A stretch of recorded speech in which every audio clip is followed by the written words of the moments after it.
अस्सलामुअलैकुम, welcome to Asif Ashraf emporium Kotla. जैसे कि कस्टमर के लिए आज बहुत जबरदस्त आर्टिकल लेके आए लहंगा स्टाइल में। तलहा भाई पहले तो चीज की क्वालिटी की फिनिशिंग की पूरा रिव्यू करवाए, डिजाइन का और आर्टिकल का रिव्यू कराए। माशाल्लाह 7 से 8 करीब में इसका काम है। 2 कलर इसमें हमने बनवाए हैं। माशाल्लाह जो मेरी बहनें हमारे गुजरात जेल वगैरह मार्केट में चीजें लेनी जाती हैं वो आपको इंशाल्लाह कोटला में ला के दी है। शर्ट का भी कम से करें माशाल्लाह बहुत लेवल की चीजें हैं, बाजू से लेकर मुकम्मल नीचे गिरे तक काम है इसका। और ट्रेंडिंग बिल्कुल ट्रेंडिंग कलर में और ट्रेंडिंग चीजें हैं। ये चेक करते चले माशाल्लाह रॉ सिल्क में बना हुआ है। फैब्रिक में बता दूं रॉ सिल्क में बना होगा।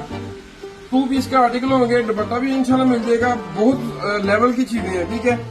वीडियो को जरा गौर से देखा करें, जल्दी से जल्दी आसिफ अशरफ एम्पोरियम को विजिट करें और इस तरह की डिजाइनिंग की परचेजिंग करें। ये स्पेशल ब्राइडल और पार्टी वेयर ड्रेसेस के हवाले से आपको चीजें दिखाई जा रही है।